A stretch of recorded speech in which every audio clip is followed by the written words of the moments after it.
of our military, let's talk about national security. The world is on fire, literally. You've got a war in Europe. You've got a war in the Middle East. You've got North Korea testing intercontinental ballistic missiles capable of hitting the U.S. You've got China doing cyber attacks on our infrastructure. You've got Russia blinding satellites so that we can't see if a missile is coming or that they can take out our entire infrastructure. We have to have a leader that has moral clarity, that knows the difference between right and wrong.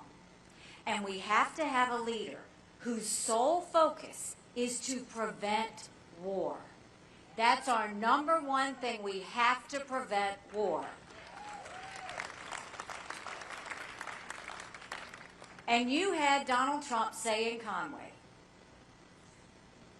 that not only would he not defend our allies, but that he would encourage Putin to invade our allies.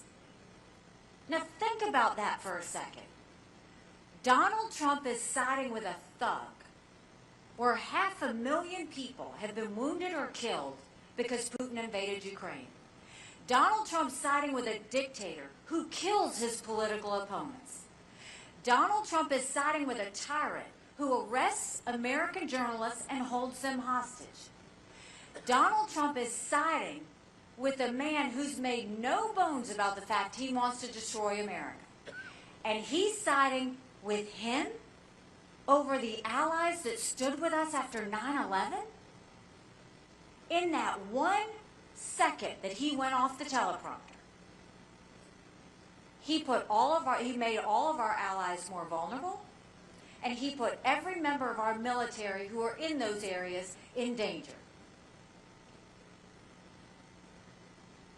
When you are trying to be a leader, you've got to be sober. You have to know what you say. You have to know what it means. When I was at the UN, I told countries what America was for and what America was against. I didn't care if they didn't like me, but I wanted them to respect America. Thank you. But America can never be so arrogant to think we don't need friends. After 9/11, we needed a lot of friends. But Donald Trump said something else that night in Conway. He mocked my husband's military service. Now, Michael and I can handle it because when you're in politics, you know it's fair game, whether you like it or not. But what bothered me, you make fun of one member of the military, you're making fun of every member of the military. And at first, everybody gave Trump a pass. We all thought, oh, he slipped up, he didn't say anything. But this is now a pattern.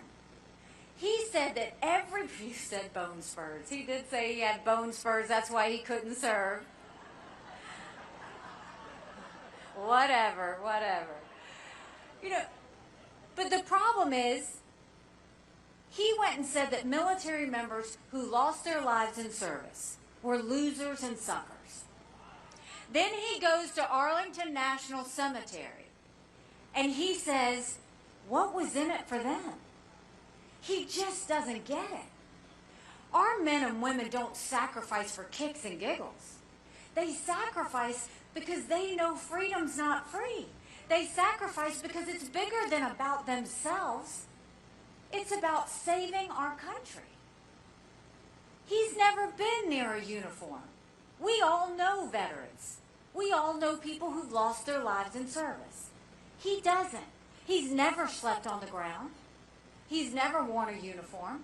The closest he's ever come to harm is a golf ball hitting him on the golf course.